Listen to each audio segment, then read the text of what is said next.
Puis, Philippe Cuvillon qui va nous parler d'un peut-être un autre médicament controversel, rémifentanil.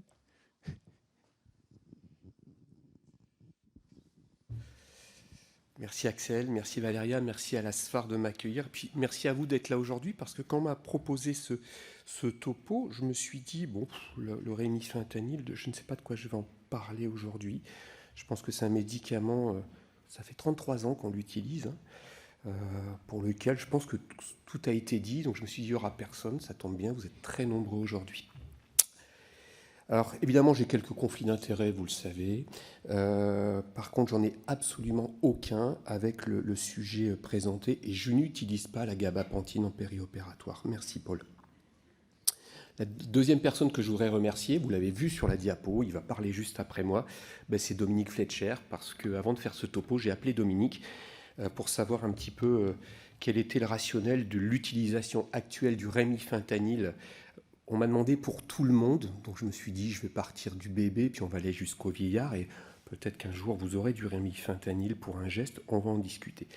Je vous invite tout de suite, si vous voulez avoir plus d'informations, de lire l'article qu'a co-signé Dominique et Valéria. On va beaucoup en parler dans cette session. Ils auraient dû présenter à ma place, vous l'avez bien compris, publié dans le BJA en 2014.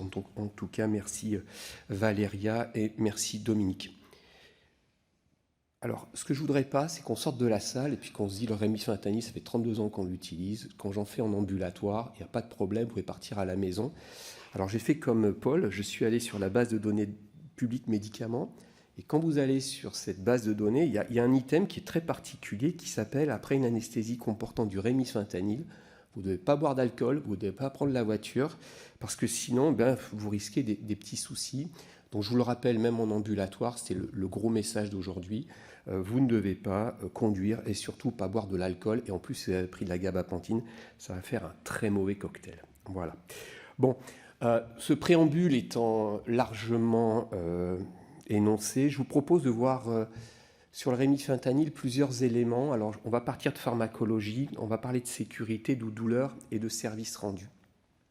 Pour les plus jeunes qui sont dans cette salle, pour les internes, pour les élèves IAT qui sont en formation, il faut savoir que dès que vous allez utiliser un médicament et tout ce qu'on va voir pendant la SFAR repose sur la pharmacologie. Donc je vous en supplie, quand vous allez utiliser le rémifentanil, c'est ce qu'on va voir maintenant, le seul élément de réflexion, c'est de la pharmaco. Le reste n'a absolument aucun intérêt. Alors, il y a à peu près une trentaine d'années, a été découvert ou remis au goût du jour le rémifentanil, qui a une propriété très particulière au niveau pharmacologique, c'est qu'il a un groupement qui est lié au groupement principal avec une combinaison ester. Et le fait d'avoir ce groupement fait que cette molécule va être directement, dès qu'elle est administrée dans le plasma et dans certains tissus, elle va être tout de suite métabolisée. Il va y avoir une estérase, une hydrolyse, qui est absolument indépendante des cholinestérases plasmatiques. Et donc, quel que soit l'âge de la personne, que ce soit le bébé ou le vieillard, mais vous avez une molécule qui a une particularité extrêmement particulière, c'est qu'elle va être éliminée, son efficacité va être complètement réduite en quelques minutes du fait de ce groupement ester qui se trouve ici sur le rémifentanil. Vous le voyez là.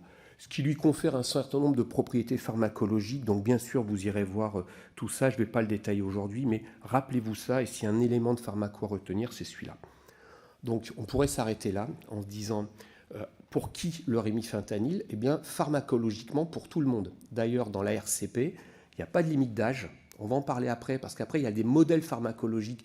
On parle de deux choses complètement différentes. Il n'y a pas de limite d'âge et surtout il n'y a pas d'ajustement de la molécule en fonction de votre fonction rénale ou votre fonction hépatique puisque cette molécule n'est métabolisée que dans 3% des cas par le foie et par le rein. Donc chez l'insuffisance rénale et chez l'insuffisance hépatique, vous n'avez pas absolument aucune modification d'administration à faire pour cette molécule-là. Si on va un petit peu plus loin, parce qu'il faut que je tienne une demi-heure, vous l'avez compris, lorsque l'on administre ce produit, du fait de cette estérase, du fait de cette métabolisation, vous allez avoir une molécule en injection unique dont la demi-vie d'élimination est extrêmement rapide, plasmatique, et puis une particularité du fait de sa forte diffusion, vous allez avoir un pic d'action qui est de quelques minutes. Donc dès que vous administrez cette molécule, ce n'est pas comme le sufentanil, c'est tous les jours je dis à mes internes, attends l'arrivée du sufentanil. Par contre, le rémifentanil, c'est quasiment immédiat. Vous le voyez sur ces courbes. Et puis, si vous l'administrez en perfusion continue, du fait de cette métabolisation, vous allez avoir une demi-vie qui va rester pratiquement constante, quelle que soit la durée de perfusion, contrairement au sufentanil et bien sûr au fentanyl. Je pense qu'on n'est plus beaucoup à utiliser le fentanyl. Là, le fentanyl, c'est une molécule que j'aime bien pour d'autres gestes. Donc, ces données-là de pharmacologie sont excessivement importantes. Les conséquences de cette pharmacologie, c'est que vous allez avoir donc une efficacité extrêmement rapide de l'ordre de 1 à 2 minutes, et puis une demi-vie contextuelle, ce qu'on appelle la context sensitive half-time, qui est de 3 à 6 minutes, quelle que soit la durée de perfusion. Donc à la question pour tout le monde, oui, est-ce qu'on peut l'utiliser longtemps? La réponse est oui, du fait de sa métabolisation. Alors on me dirait tout ça c'est bien joli, mais moi dans mon bloc opératoire, vous me dites qu'il n'y a pas de limite d'âge, etc. Par contre, lorsque je l'utilise, je dois rentrer un certain nombre de données dans mon modèle de perfusion. Effectivement, parce que le rémifentanil, comme toutes les molécules, va d'abord se distribuer dans un premier compartiment qui comprend le plasma, un certain nombre de tissus, le foie, le rein et le cerveau, c'est le premier compartiment. Et tous les modèles mathématiques, pour avoir cette concentration au site d'effet, vont utiliser un modèle à 3 compartiments. Et ces modèles à 3 compartiments vont être impactés par 3 éléments. Par l'âge, par le poids, et en particulier pour le rémifentanil, par la masse maigre, parce que vous avez un certain nombre de molécules qui vont aller s'accumuler quand même dans la graisse, et puis par la clairance tissulaire. Donc ce qui fait que lorsque vous allez administrer ce produit en injection unique, vous n'allez pas avoir de problème, mais lorsque vous allez faire des perfusions continues, si vous voulez vous adapter au mieux au débit de rémifentanil administré, vous devez tenir compte en plus de ces 3 paramètres à cause de ses propriétés de diffusion dans les tissus. Ce qui fait, et vous le savez, que pour utiliser au mieux ce médicament, si on ne fait pas ces ajustements avec l'âge et avec le poids et la masse maigre, vous risquez de faire soit un surdosage, soit un sous-dosage, selon le modèle que vous prenez. Donc là, très récemment, dans le BJA, il y a 2 ans, il y a une équipe qui a évalué l'ensemble des dispositifs et des modèles pharmacologiques d'administration du rémifentanil en prenant le modèle de Minto, on va en parler juste après, et puis d'autres modèles, et qui ont montré que tous ces modèles se valaient, mais dans un certain range d'utilisation. Alors je vous le rappelle que pour l'enfant, le tout jeune enfant, et pour l'enfant un peu plus âgé jusqu'à 12 ans, le débit d'induction est de 1 gamma kilo. Chez l'adulte, on peut réduire cette posologie. Et chez le vieillard, compte tenu de ce modèle pharmacologique, eh bien, vous allez devoir diminuer vos concentrations au site effet ou la concentration plasmatique pour rester dans ce range de perfusion. Alors, je vous rappelle pour les plus jeunes qui n'ont pas connu les modèles pharmacologiques, que le modèle qui a été utilisé pour le rémifentanil a été développé par Charles Minto au début des années 1990, c'est-à-dire au siècle dernier. Eh oui, déjà, Axel, le temps a passé. Et ce modèle, il faut bien le comprendre pour savoir comment vous allez l'utiliser. Tous les matins au bloc opératoire, vous prenez une seringue, vous la branchez sur votre pouce-seringue et vous envoyez la perfusion, je le dis trivialement, en utilisant un modèle pharmacologique qui est le modèle de Charles Minto. Ce modèle, comment est-ce qu'il a été construit? Simplement, ce sont des patients vigiles, ce sont des patients sains à qui on a mis un électroencéphalogramme, on a administré du rémifentanil et on a regardé l'effet sédatif sur ce modèle de perfusion et puis on a regardé des éléments liés à la douleur. Et à partir de là, Charles Minto a construit des courbes permettant à vous maintenant d'utiliser le rémifentanil. Par contre, dans ce modèle, en fait, il y a des patients, un groupe de patients qui sortent de ces courbes de cinétique. C'est l'enfant de moins de 12 ans et de moins de 30 kg, et sont les patients obèses, en particulier l'homme qui a un BMI au-delà de 35 et la femme au-delà de 42. Donc lorsque vous allez utiliser ce modèle, en utilisant le rémifentanil pour tout le monde, oui, on peut utiliser le modèle de Minto, mais vous allez vous retrouver avec un risque de surdosage. Donc vous pouvez très bien faire une sorte d'artifice, vous utilisez le modèle de Minto, mais par contre, vous allez administrer et vous allez programmer votre pompe de perfusion avec des concentrations plus basses pour revenir dans des courbes tout à fait adaptées. Tout récemment, pareil, des équipes, on va dire, de l'Asie ont remis au goût du jour ces modèles pharmacologiques chez des patients obèses. Et chez les patients obèses, on retrouve en particulier des courbes qui vont au-delà des débits de perfusion que vous utilisez habituellement.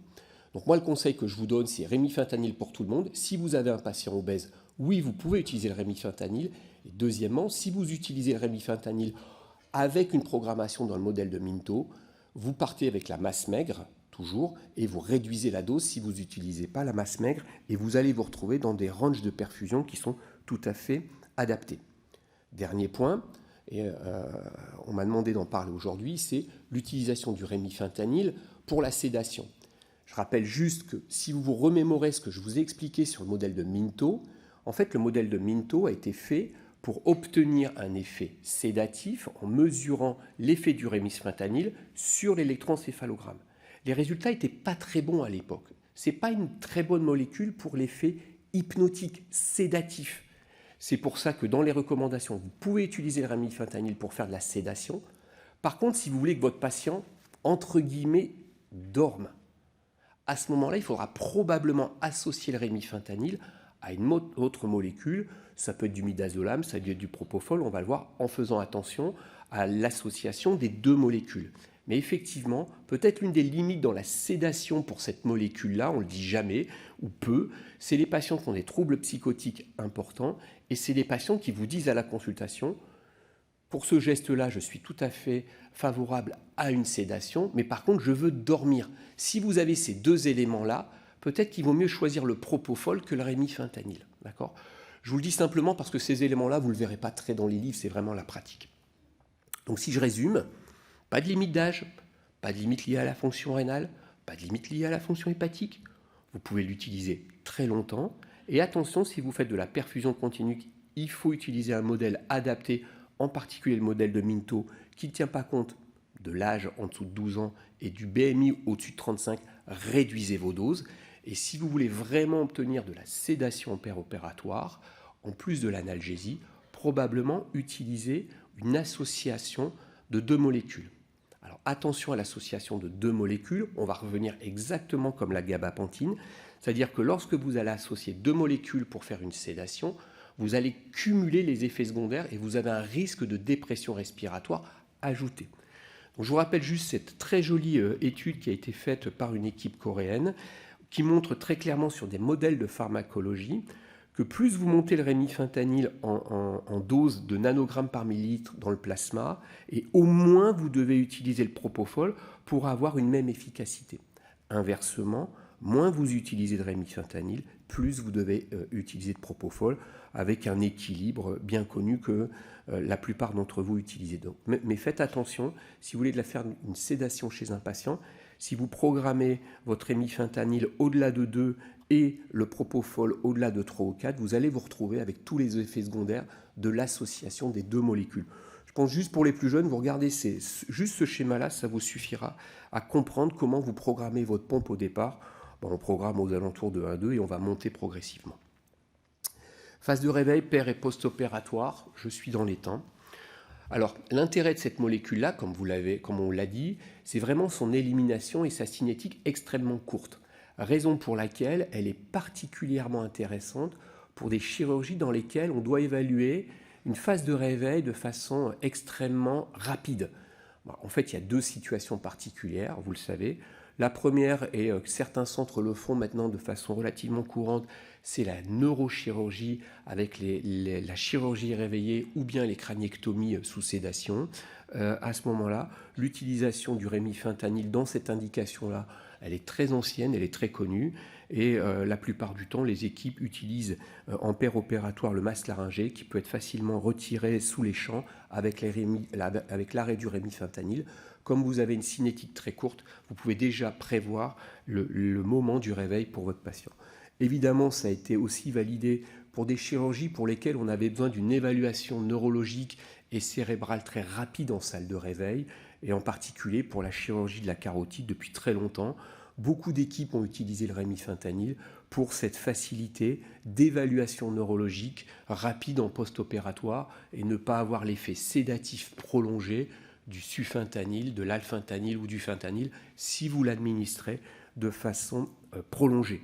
Alors, je passe toutes les études, il y en a énormément. Et puis, sachez que si vous voulez faire une extubation plus précoce, évidemment, c'est une molécule qui a tout son intérêt, mais sachez que si vous utilisez de façon concomitante de la kétamine et beaucoup de propofol, vous allez perdre ce bénéfice parce que vous allez avoir des effets pharmacologiques rémanents avec les autres molécules.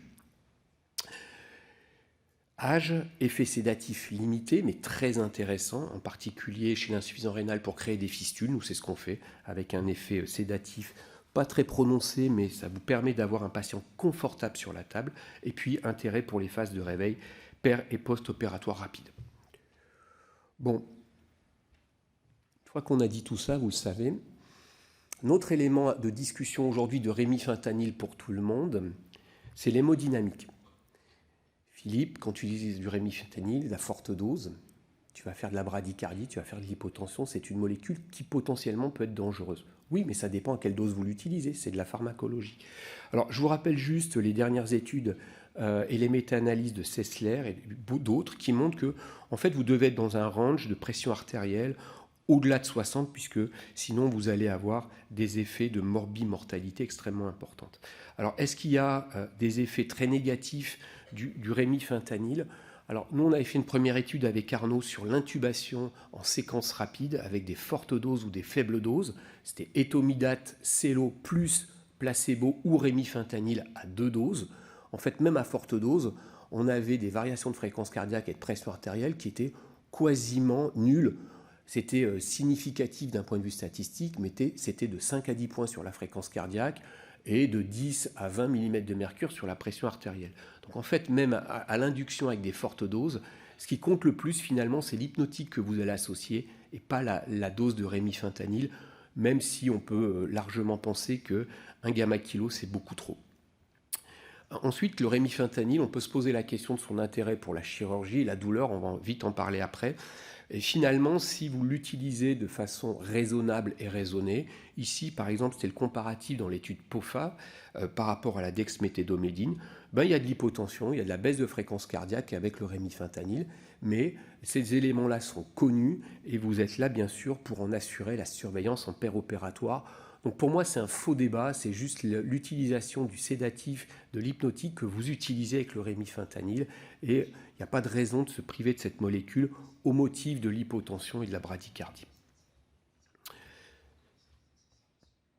En ce qui concerne la douleur, alors, si on m'avait dit rémifentanil et douleur, je pense que c'était tout à fait dans le range de cette session.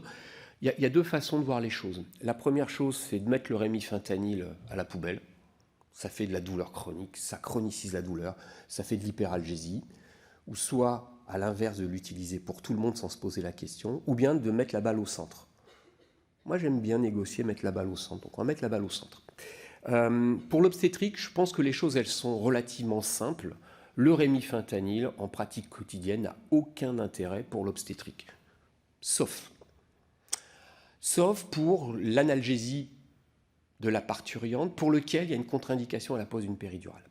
Vous avez une très belle étude qui a été faite dans le Lancet, je vous le rappelle, qui a remis le rémifentanil dans cette indication versus d'autres opiacés, parce que compte tenu de la cinétique ultra courte du rémifentanil, les effets pour la période du postpartum chez l'enfant et chez le nouveau-né vont être limités ou d'une durée extrêmement limitée, parce que, comme tous les opiacés, le rémifentanil va passer à travers la barrière placentaire, et donc vous allez avoir des effets chez le fœtus, mais qui vont être rapidement éliminés du fait de la cinétique du rémifentanil. Donc ce rémifentanil a été proposé, mais je vous rappelle dans les guidelines, le gold standard, ça doit rester la péridurale, et le rémifentanil en obstétrique peut avoir tout à fait sa place. Nous, on l'utilise régulièrement pour l'analgésie obstétricale dans ces temps où la péridurale ne peut pas être posée. Simplement, il faut juste se remémorer les courbes de cinétique qu'on a vues juste auparavant et l'utiliser uniquement en mode PCA avec des bolus de base qui sont relativement faibles, de 0,2 gamma, parce que vous ne savez pas en particulier chez la femme enceinte, il n'y a pas eu d'étude de pharmacologie, comment va réagir votre parturiente. Et puis vous allez augmenter progressivement la dose en fonction de la réponse par des paliers de 0,15 toutes les 15 minutes. Le plafond, souvent, il tourne autour de 0,7 gamma kilo. Pas de débit continu. Vous travaillez sur le poids idéal. Une période réfractaire de 2 à 3 minutes, ça tombe bien, c'est la pharmacologie qu'on a vue au départ. Et puis, je vous en supplie, n'associez pas des molécules, puisqu'à ce moment-là, vous allez avoir tous les effets secondaires des autres molécules. Dernière place et dernière situation, c'est le rémifentanil en péropératoire. 3 possibilités, on ne l'utilise plus, on fait de l'OFA ou probablement on met la balle au milieu. Alors je ne reviendrai pas sur des éléments que Valéria Martinez et Dominique Fletcher pourraient vous expliquer bien mieux que moi. Ce sont les notions d'hyperalgésie, d'allodynie, de nociception liées au rémifentanil avec des modèles qui ont été développés à la fois chez les animaux, chez le rat et puis chez l'homme pour démontrer que à chaque fois que vous allez avoir une administration d'un opiacé à forte dose, vous allez entraîner des mécanismes pour lesquels on n'avait pas d'idée il y a une trentaine d'années. C'est un effet un petit peu contradictoire, non pas d'analgésie, mais d'hyperalgésie. Et ces modèles ont été développés, je vous l'ai dit, chez le rat, et puis ici chez l'homme, en particulier avec cette très belle étude de l'équipe à l'époque de Marcel Chauvin, pour lequel Dominique Fletcher avait contribué. Et en fait, ce qu'on rencontre, c'est qu'à chaque fois que vous utilisez le rémifentanil à forte dose, vous avez une exacerbation de la douleur post-opératoire, et que cette exacerbation de la douleur post-opératoire peut être en partie, pas complètement, atténuée par la kétamine. Donc tous les travaux, vous le savez, au cours de ces 20 dernières années, ont été diligentés sur ce mécanisme-là. D'ailleurs, c'est ce que nous rappelle dans sa méta-analyse Dominique Fletcher et Valéria Martinez, c'est la première diapo, sur l'effet un petit peu contradictoire du rémifentanil. Et si je résume, c'est à forte dose, vous avez un lien avec de l'hyperalgésie post-opératoire, des scores de douleur plus élevés, et puis à forte dose, une utilisation d'opiacés bien plus élevée. Je passe ces plaques, vous les connaissez, je me suis dit, bon, je les mets pour ceux qui ne le connaissent pas. Simplement, tous ces éléments ont été remis aussi au goût du jour depuis, on va dire, 5 à 10 ans, parce qu'on s'est rendu compte que les opiacés au niveau de la corne postérieure n'avaient pas qu'une action sur les récepteurs opiacés de la corne postérieure, ils interagissaient aussi avec tout l'environnement de la corne postérieure, on va dire toutes les cellules de l'inflammation et toutes les cellules de la glie qui se trouvent autour de la corne postérieure et qui vont être activées à forte dose par les opiacés et libérer un grand nombre de molécules pro-inflammatoires. Alors moi, je vous invite à lire cette très belle revue dans le New England Journal de 2019 qui vous détaillera tous ces éléments. Et puis évidemment, beaucoup d'équipes et beaucoup de laboratoires ont mis en évidence que tout ceci était sous-tendu par des molécules qui allaient être amplifiées au cours de cette période, on va dire, d'excitabilité par les fortes doses de rémifentanil. On pourrait y passer la journée sur tous les modèles. Ici, c'est des modèles avec le P38-MAK. Rien n'est à démontrer actuellement et vous avez toujours les mêmes courbes. Alors, si on se réfère aux dernières recommandations, c'est oui, on peut utiliser la rémifentanil en péropératoire pour les effets d'antalgie, mais par contre, vous risquez, pour un certain nombre de chirurgies, pas toutes, d'avoir des scores de douleur et de consommation d'opiacés plus élevés. Et donc, la question, c'est comment est-ce qu'on va limiter ces effets ? L'une des réponses, c'est de ne pas l'utiliser, de faire de l'OFA. L'autre possibilité, en fait, c'est de se rappeler la pharmacologie. Et je pense que l'une des erreurs de notre pratique, ça a été ça. En fait, lorsque vous utilisez le rémifentanil, vous mettez une cible à 4, une cible à 6 en pérop, pour vous, c'est la même chose. Il ne se passe pas grand-chose si la tension va bien, la fréquence cardiaque va bien. Sauf qu'il faut vous rappeler que cette molécule, elle est 20 fois plus puissante que le sufentanil. Elle est 200 fois plus puissante que le fentanyl, et par rapport à la morphine, ça n'a aucune différence. Donc en fait, vous allez utiliser des doses qui sont, je ne dis pas subtoxiques, mais hyper toxiques. Excuse-moi Dominique, mais j'emploie. Donc probablement que actuellement, l'utilisation plus raisonnée du rémifentanil en péropératoire aurait un intérêt. En gros, la tension va bien, la fréquence cardiaque va bien. Pourquoi est-ce que je laisse des niveaux de perfusion de rémifentanil aussi importants ? Si je monitore mon rémifentanyl, est-ce que je ne peux pas obtenir la même chose avec des doses beaucoup plus faibles? Donc ça, ce sont des travaux qui ont été menés depuis 4-5 ans, soit en monitorant l'ANI, soit en monitorant d'autres éléments d'appréciation de cette nociception. Il y a même des études canadiennes récentes qui l'ont montré, où vous allez obtenir des niveaux d'analgésie péropératoire ou de nociception équivalentes en réduisant drastiquement les doses de rémifentanyl pendant votre intervention. Quel est le résultat de tout ça? Encore une étude publiée récemment par Nadia Sabourdin et Isabelle Constant. Ici, c'est sur un modèle de gynécologie. Vous avez une qualité d'anesthésie qui est équivalente. Vous avez utilisé, on ne va pas dire 2 fois moins de rémifentanyl, mais presque. Mais le résultat, c'est que vous avez moins de consommation d'opiacés en post-opératoire, des scores de douleur améliorés et moins de chronicisation de la douleur. Si je conclus, puisqu'il est temps de conclure, on va continuer par la fin. Si vous voulez utiliser le rémifentanyl en péropératoire, la réponse est oui, utilisez-le, il n'y a pas de raison de ne pas l'utiliser. Peut-être que l'éviction est un modèle qui a son charme et je le trouve très intéressant. Par contre, si vous l'utilisez, n'allez pas dans des doses ou dans des concentrations cibles élevées. Restez à des concentrations faibles. Moi, j'appellerais ça la low-dose rémifentanyl et utilisez en association des médicaments antipéralgésiants, mais pas la gabapentine, on l'a bien compris. Utilisez l'ALR, les anti-inflammatoires, le tramadol, Dominique va vous en parler juste après moi. Finalement, on se recoupe dans ce topo. Pas de limite d'âge, pas de limite de poids, pas de limite de la fonction rénale, pas de limite de la fonction hépatique, pas de limite d'infusion, il n'y a rien, il n'y a aucune limite. La sédation, c'est peut-être pas la molécule la plus appropriée, mais elle est magique dans un certain nombre d'indications, et je vous les ai citées. Par contre, lorsque vous allez l'administrer, il faut que vous utilisiez un modèle pharmacologique, c'est celui de Minto, c'est le plus simple actuellement, mais là, attention, ce modèle-là ne prend pas en compte ni l'âge de moins de 12 ans, ni les patients obèses. C'est à vous, en tant que clinicien, d'adapter votre anesthésie à votre patient. Et si on résume toutes ces indications, le rémifentanyl, c'est presque pour tout le monde. Merci.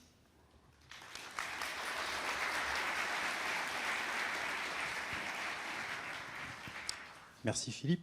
Est-ce qu'au final, le rémifentanyl ne devrait pas être réservé en péropératoire à l'utilisation d'une boucle fermée basée sur l'index bispectral ou... Je pense qu'on en rêve tous, oui. Ça aurait vraiment son intérêt. Hein. Je ferai le pendant avec le curare. On monitore tous actuellement notre dose de curare avec un curamètre. Quand on a un PTC à 0, on ne réinjecte pas de curare. Moi, quand j'ai un patient qui va bien en péropératoire, pourquoi est-ce que je maintiens le rémifentanyl à forte dose? Donc on revient exactement à la notion de boucle et à la notion de monitorage de son anesthésie, avec probablement actuellement des outils complémentaires qui sont sous-utilisés dans notre spécialité, comme l'ANI, comme le NIRS, comme d'autres monitorages cérébraux qui devraient peut-être être plus utilisés pour affiner l'utilisation de cette molécule, et pas que cette molécule, bien sûr. Du coup, Philippe, tu as beaucoup utilisé les petites et fortes doses tout le long de ta présentation. C'est quoi une petite dose de rémifentanyl? C'est quoi une forte dose? Je ne sais pas ce que c'est une petite dose et une forte dose. Moi, je considère qu'au-delà de 3-4 nanogrammes par millilitre, ou en effet cible ou en effet plasmatique, je considère, moi, que ce sont déjà des fortes doses. On sait tous qu'en sédation, on va tourner autour de 0,5 à 2 de façon maximale. En péropératoire, l'effet conjoint de... Actuellement, vous utilisez beaucoup de kétamine, vous utilisez beaucoup les halogénés, vous utilisez beaucoup de médicaments antipéralgésiants. Je pense que notre pratique a changé et que cette pratique de rémifentanyl, de la même façon, doit changer. Et moi, je considère qu'au-delà de 2 à 3 d'effets cibles, on est déjà des fortes doses. Je pense que les études qui vont venir le montreront. On est au début de cela, et les études qui sont faites actuellement, je vous en ai cité 2, montrent qu'on peut avoir les mêmes effets péropératoires en réduisant les doses de rémifentanyl. On peut aller à 0 si on fait de l'OFA. Et est-ce qu'on continue le bolus de morphine à la fin de l'intervention quand on a fait du rémifentanyl pour éviter le rebond hyperalgésique en salle de réveil? Ça a été beaucoup fait, ça? Je vais vous dire les choses. Bon, dans la littérature, vous savez que le bolus, il a été dit de 0,15. Moi, on est là aussi pour dire les choses à la sphère concrète, pratique. Vous êtes aussi là pour des recettes, même si j'aime pas les recettes, et vous comprendrez que je préfère l'évidence-based médecine. Moi, je fais plus de bolus actuellement de morphine en péropératoire parce qu'on utilise aussi d'autres molécules et je préfère l'évaluer ensuite en salle de réveil. Par contre, si vous n'avez pas anticipé votre analgésie avec, on ne va pas parler de toutes ces molécules, kétamine, magnésium, etc., etc., à ce moment-là, oui, faites de la morphine, mais à faible dose. Il risque de ruiner le bénéfice du rémifentanil, Tout à l'effet fait. cinétique. Actuellement, nous, on utilise beaucoup l'anesthésie loco-régionale, beaucoup l'infiltration par nos chirurgiens. Je pense qu'actuellement, il n'y a plus beaucoup d'équipes qui font simplement rémifentanil, un hypnotique et un curare, 3 heures de chirurgie pour un côlon, aucune infiltration, et on met le patient en salle de réveil. Ah oui, faites 0,15 gamma de morphine, je suis d'accord. Mais dans les autres indications qui sont actuellement l'anesthésie multimodale recommandée avec toute la médecine périopératoire, les parcours patients et l'optimisation, je pense qu'on peut faire mieux. Il reste du temps pour une ou deux questions de la salle, des commentaires, des remarques. Ah oui. Oui.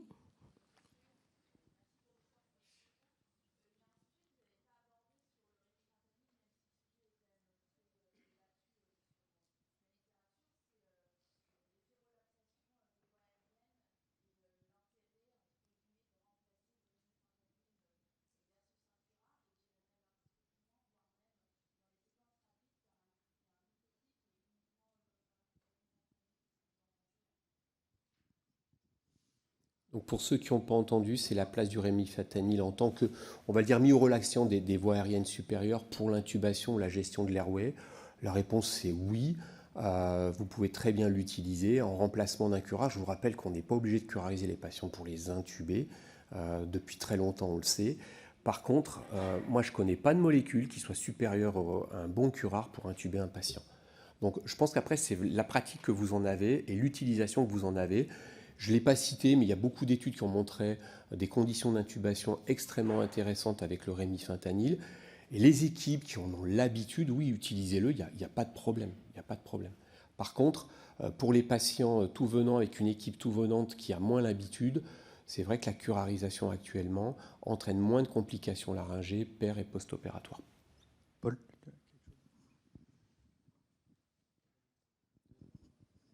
Toujours pour parler de l'airway en ORL, on adore le rémifentanil hein, pour tout ce qui est laryngoscopie en suspension, donc tous ces phénomènes-là, c'est extrêmement intéressant.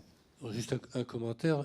Moi, il m'arrive, et on l'a publié il y a quelques années, dans les inductions en séquence rapide, célocurine versus rémifentanil, il n'y a pas de différence. Les conditions d'intubation sont strictement les mêmes. La seule différence qu'il faut peut-être... On avait un troisième groupe, on avait rajouté une benzodiazépine qui a amélioré juste après les hémodynamiques des patients, des toutes petites doses de midazolam.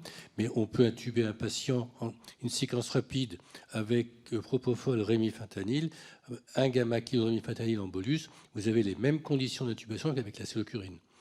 Et puis après, c'est tout ce qui est l'évoque, où on peut intuber les patients quand on fait de l'évoque sans curare, s'il n'y a pas besoin de curare pour l'intervention. Donc je pense, nous, c'est assez fréquent qu'on intube sans curare avec du rémifentanil. Ce qui est intéressant aussi, c'est pour la fibroscopie vigile, le rémifentanil, ou en petite sédation. Mais tu en as parlé de la sédation au rémifentanil, c'est probablement la meilleure façon de le faire. Qu'est-ce que tu en penses? Nous, c'est ce qu'on utilise régulièrement en ORL, hein, en particulier pour les laryngoscopies en suspension. C'est extrêmement intéressant. Pour rebondir sur ce qu'a dit notre collègue, faites attention si actuellement vous avez tous la pratique du rémifentanil. Si vous l'utilisez à l'induction à des très très fortes doses, avec la rigidité thoracique, vous risquez parfois d'être en difficulté. C'est toujours pareil, c'est un effet dose et comment vous voulez l'utiliser. Question à gauche. Oui, bonjour. J'avais une question par rapport à la pharmaco. Justement, quand on est en dehors des ranges, c'est-à-dire si on est moins de 12 ans ou des BMI élevés, vous préconisez plutôt l'utilisation en minto en adaptant les cibles comme ça un peu en fonction de la clinique, ou alors est-ce que le débit massique a encore une place? Chez l'enfant, vous pouvez utiliser le débit massique, ça marchera très bien. Ouais. D'ailleurs, dans les papiers, je pense que c'est ce qu'il faut faire. Par contre, chez le patient très âgé et puis chez l'obèse, moi, je pense que si vous utilisez la Massmeg, vous n'aurez aucun problème. Voilà. Enfin, c'est ma façon de faire. Et pour l'instant, les modèles ne sont pas du tout adaptés. Donc, faites au mieux.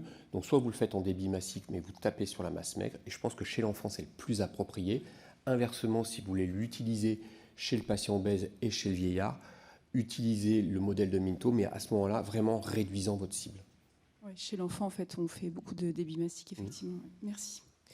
Merci. On ne sait pas avoir autant de questions. Oui, mais merci pour toutes ces explications. On doit avancer. Merci Philippe